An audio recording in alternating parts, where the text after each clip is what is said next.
A lot of people don't know who you are. And people actually have a completely different perception of you because of the way you carry yourself. Because you don't carry yourself like the average masculine Nigerian Yoruba man. And I'm like, if you guys knew any idea who Shola is, Like it was funny to me because usually I would wear t-shirts and so that day the guy I said, yeah, these people I had to get close to you enough to know. Oh my God! This guy is not disguising with being just chilled. It's not. I like to just be. Yeah, I like that. Really, I like to just be. I don't mind work. I don't mind doing all of these things. Yeah. So I can be by myself and be cool, right? And I can also be the life of the party, you know. But whatever you bring is what you get. And I don't judge people. Like a lot of us are we're just. It's a dance. Yeah. Oh, I'm this nasty person. It's a dance. Yeah. Most times, like, oh, let them so that they perceive me this way. It's mostly a dance. Yeah, it is. You know. So most times I just laugh. And some people have been super nasty to me. We've been friends for years. Like they were nasty the first time we met, and just realized like, this is not you.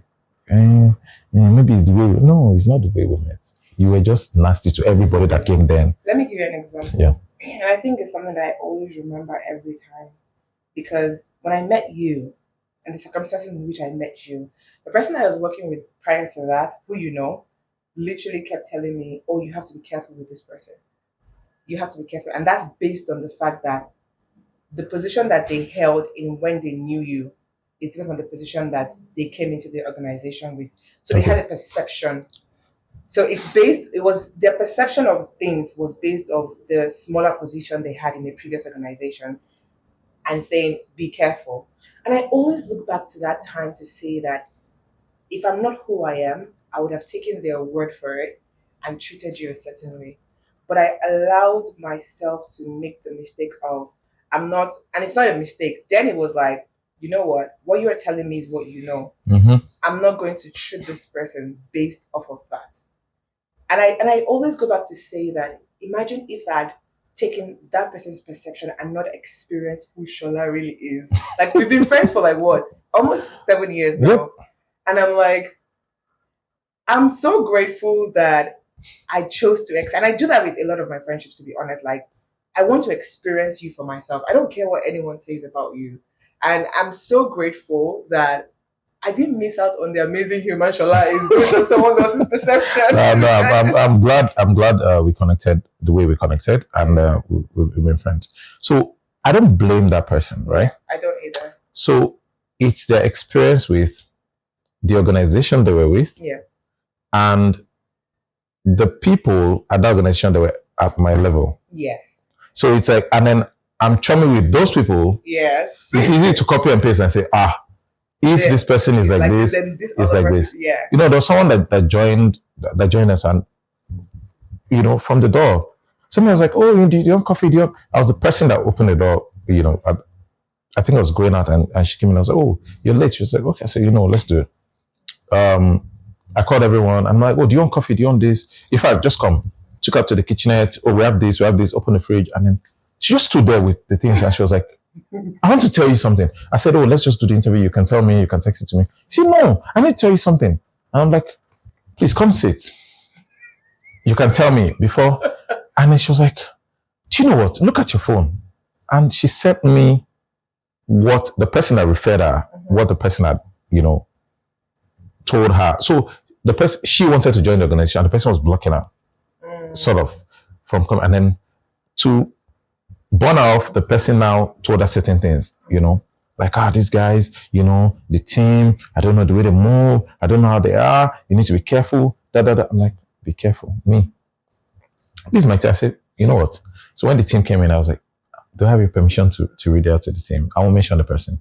She was like, yes, because she was confused. Yeah. And I read it out, and we started laughing. So nobody got offended. And she was like, I'm now even more confused. We're like, it doesn't make any sense. Yeah. Guess what? She's a commissioner in one of the states now. When she watches this, she'll remember. She's a commissioner with one of the states. These are people there are people that work with me that are with government. There are some that just got a PhD, doctoral position, tenureship.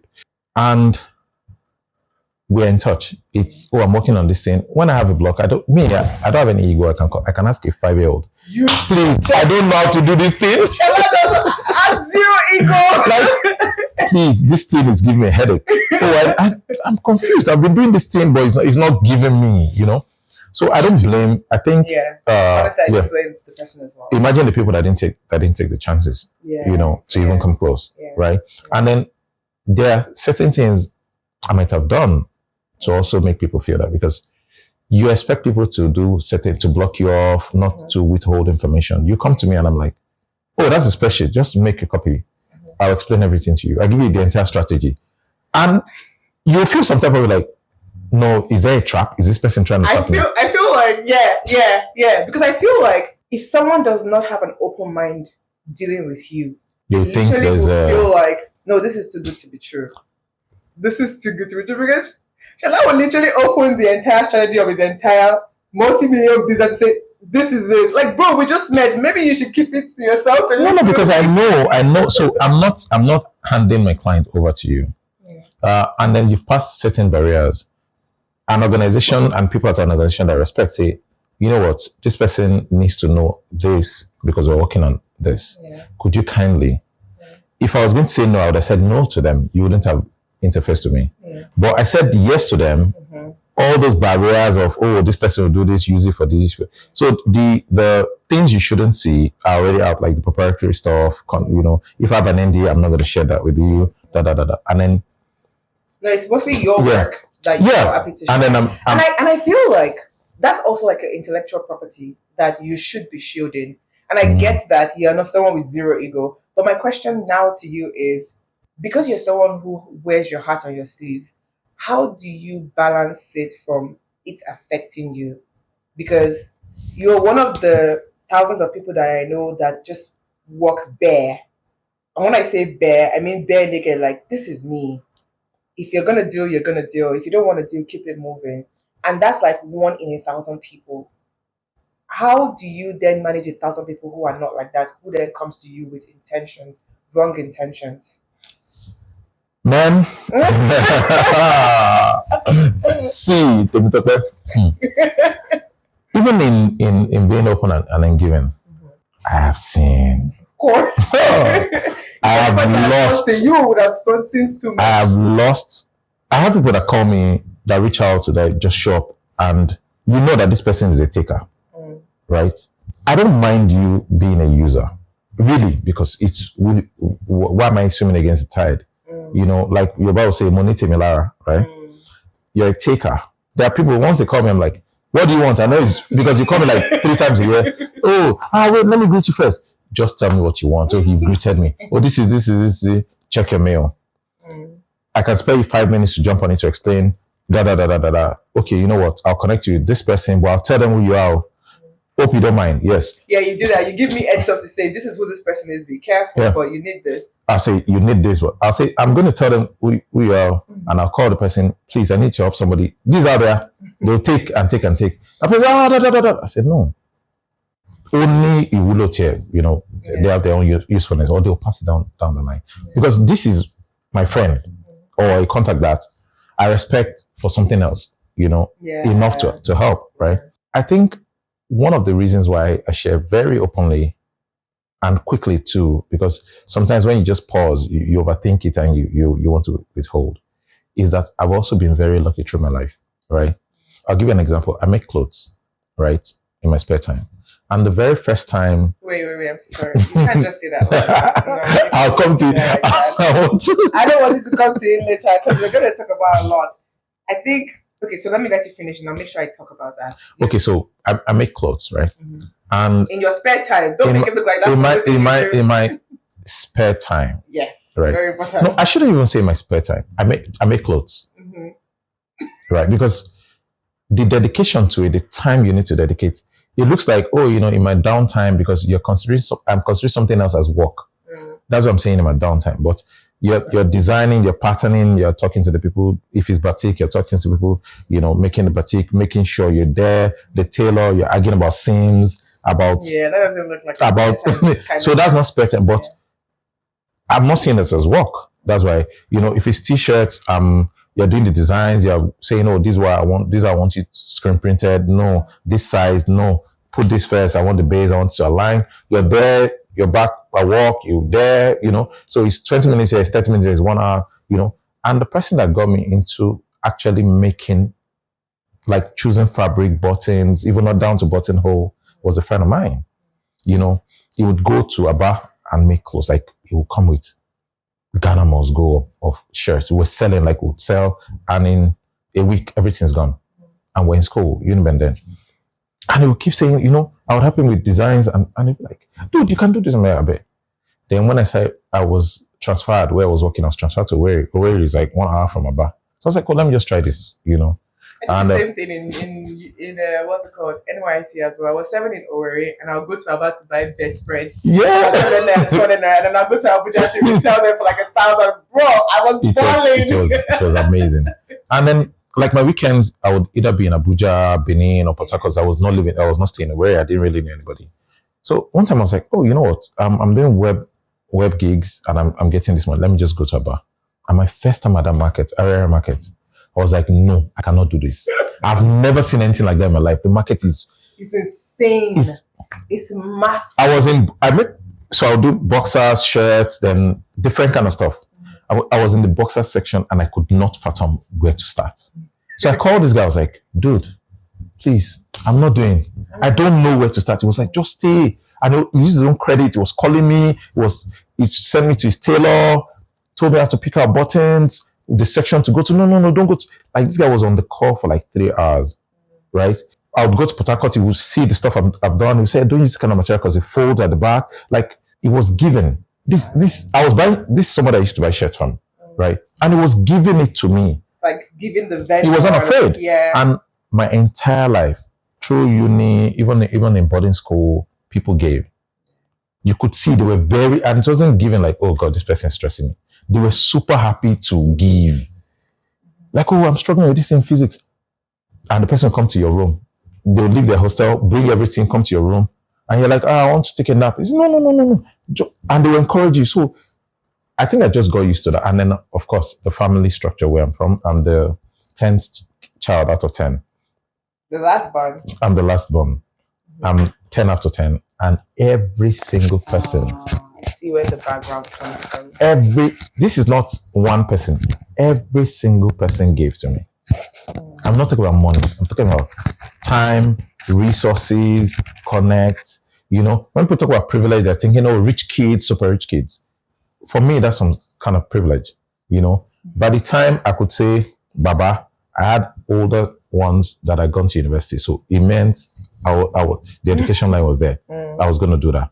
I had older ones that, they've run businesses, they've traveled, So there's certain things you see and it's just a norm. People gave and gave.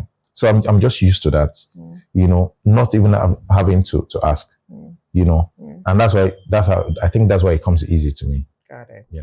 So when things go wrong, how do you feel when someone takes advantage of it? At least maybe now that you've built the muscle to say people will always take advantage and have built the bandwidth for it. Maybe when it started to happen in a negative way, how did you feel and how did you navigate it to a point where you had to now begin to build the bandwidth for it and expecting it to happen? It's just that person being that person. Right. Sincerely. If I like you enough, I'll confront you about it. And even that confrontation is it's soft, right? Yeah. I know someone that I gave a gig that came to me, like major gig, but I couldn't take it because it was in conflict with another client I was working with. And every time we met, between then and now, I'm paying for the food, I'm doing it. One day I was like, come, even a bottle of water, you didn't even say thank you, or even, and you're still coming to take, right? And I knew that person had done it to people within our circle. So, and I was like, you did this to this person, you did like where they would do stuff with you, and then either there's supposed to be like profit share collaboration, you just take everything. That's not good. People are going to lock you out, right? And the person said, no, let me explain. It's not, I don't want the story. I'm just giving feedback because people won't necessarily confront you. Yeah. They will lock you out and then those opportunities are gone. Careful, right? And the person like, oh, I'll change. They didn't change, right? But I've gotten off my chest. And it's gone. It's gone. Yeah, like you're done with it. You're not building it in your heart or something. Yeah, our friends are like, why are you still rolling? I'm like, I'm not rolling. This person is my friend. Now I know they are like this. That part is not, that business is not going to happen again. But they're my friend for other reasons too.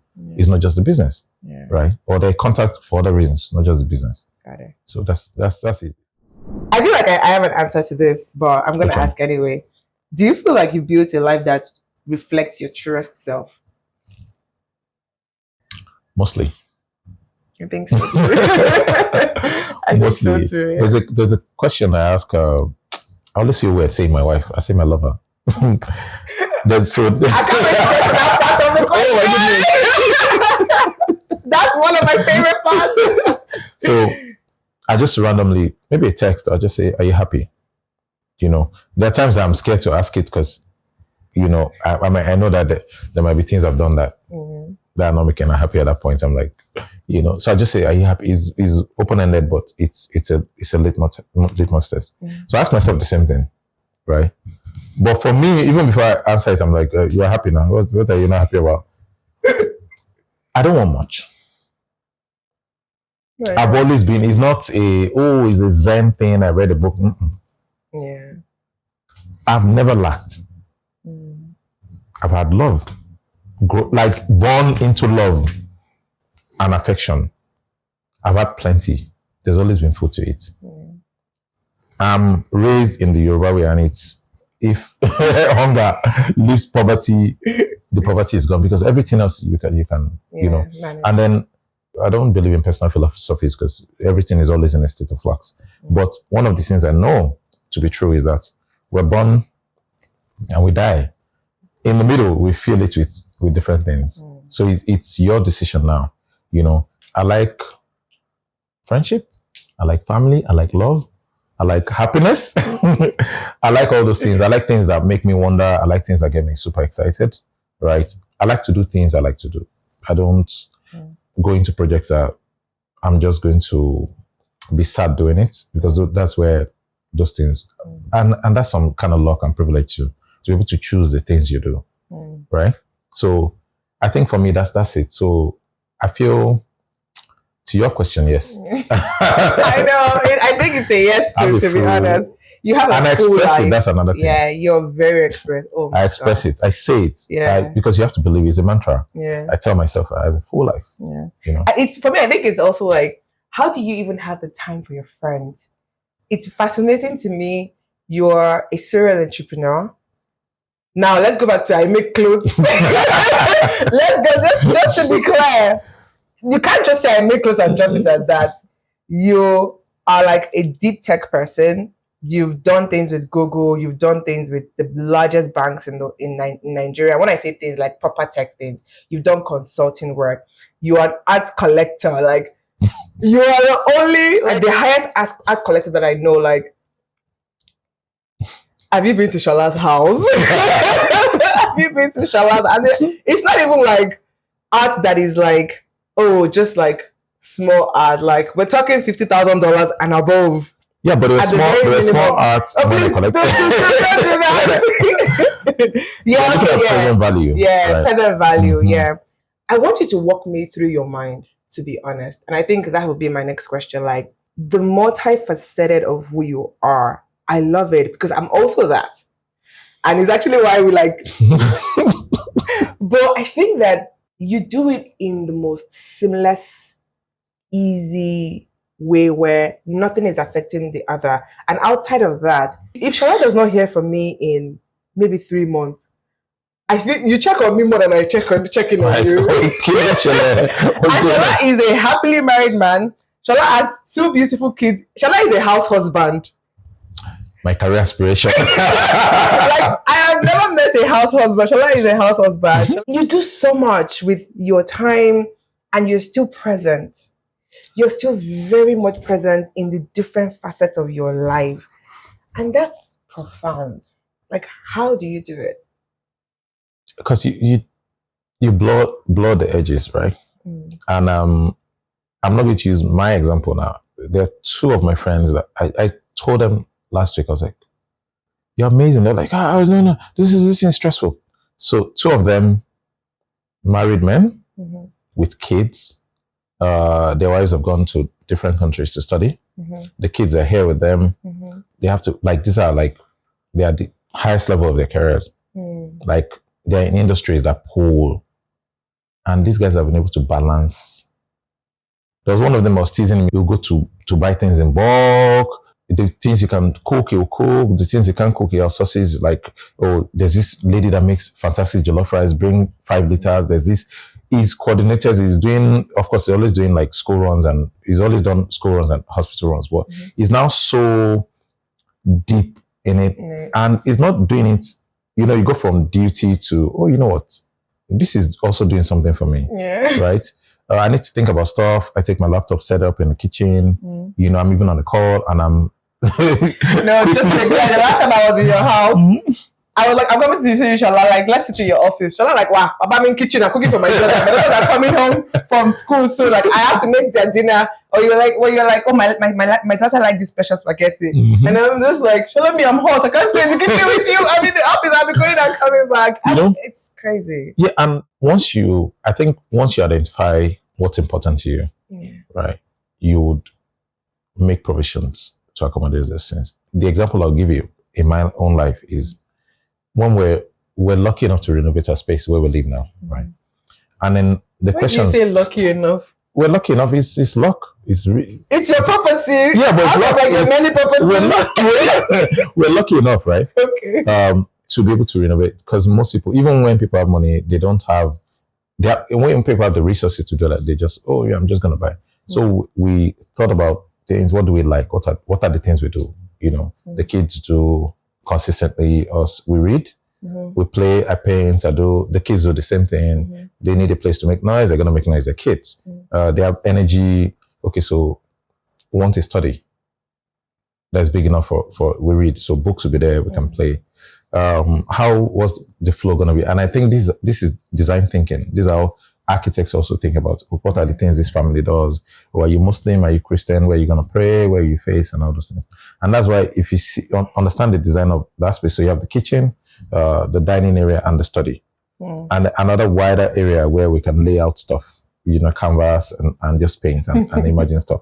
So everything flows. It's still the flow. You know, you blur the lines. If things are important to you, incorporate them into your life.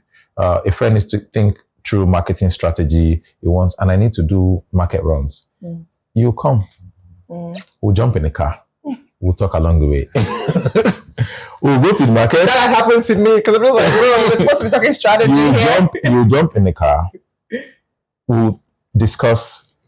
I'm pricing the tatashi, the tomato. We put in the car. We'll go back. You know, if there's someone to assist, they're picking the pepper. They do pen, paper, laptops, everything, and the flow also helps. So we're working on stuff. Kitchen, grab a snack, grab water. It keeps flowing. Oh, where's that shawarma place that you got for me the last time I came? We jump in the car, go to Best Shawarma. Oh, I'm plugging. We go to Best Shawarma, we get the shawarma. We're still talking strategy. We're still arguing about stuff. We'll come back to the pen, the things we have written down, fresh thinking. We'll go right and like, you know what? There's a friend of mine that is actually really, really, let me find out if it's available. You call, oh, I'm at home right now. Oh yeah, pack everything up, jump in the car, go, and the person explains it, helps us out, break everything down. Okay, do you know what? Let me go back to the office to go sing. I'm like, okay, good. Drop me back at my place. You drop me back at home. You're back at the office. You're like, Shola, can you come in tomorrow? The team loves it, but we have more questions. Come to your office. Everything is mapped out. And they're like, oh, this is fine. You know, I do that a lot with a lot of my friends are in like ad agencies and stuff, right? And especially for pitches and stuff. And we won the pitch. You know, it makes it, the process is very beneficial for me and very beneficial for the person. And now I have more of my friends that are almost like me in the house husband level. These are like hardcore professionals. You know, they're now making certain meals on Saturdays. Like, oh, on Saturday I cook this thing. I'm the one that cooks for the house. I'm like, you manly man. I'm the one that does. Because you've been such a fantastic example to everyone. Yeah, but I think another luck. No, maybe not luck. what's that word I used before? Chance No, or yeah, well, luck. So I didn't want to do these things growing up. Like myself, say, oh, I'm going to the salon, boil the meat, make sure it's this. You just put garlic, put this, right, and then you get used to it. right. And then it's not a chore to you So it anymore. was like a last born thing, do those things. So No, last born thing is they let you run wild, right? I had a lot of freedom as a last born, as a last kid. But you see those things, that go and iron my clothes. Because they're like, what my budget? Because my last born, I was not expected. I was just if I know, yeah, For the road.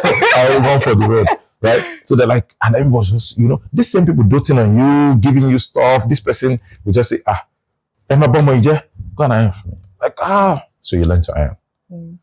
You're washing your clothes, and then your son comes and says, wash those shirts for me.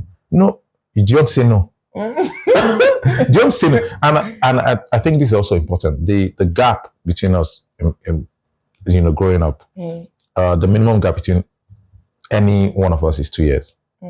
So you had to. So the person speaking to me could be 8 years older than me, right? And they're like, and your culture, respect is shirts. This is the person that bought you mad Nikes the other day without you asking. You didn't even know. And then they're like, I soaked some clothes. Help me change the water and resoak it. I can't wash it. And I just get them like, and I wash it. I'm like, no, this one, buy me calcanis and stuff, right? You wash it in, and then, so those things, they're nothing to you. So what happens when you have your own family? Yeah. Right. 2 questions I have is, number 1, you are wealthy enough to get at least 10 house managers. Am I? I'm broke. That's a lie. To get at least house managers. Please go away. And maybe nannies and all of that. But you are just like, I want to be present. And it's not even from a place of physical chores or market runs or this and that. And for a Nigerian man, like, your wife is a very chilled babe as well. Like, she could be doing that, but you take it upon yourself. Or maybe you will be able to explain that. How are you still able to? Because there's also the difference where the roles are played in the way that has been structured. Like, the woman does all those things that you're doing, and the man goes out to make the money. So the man is richer, and the woman does like the homely things and all of that. But you're, in my opinion, playing the homely thing and still bagging wealth. I don't know if it's. I have an idea that it's. First, there's a disclaimer. So we know. I feel like this season is separating the wealthy from the wealthy. So we're gonna. This Nigerian season is really. So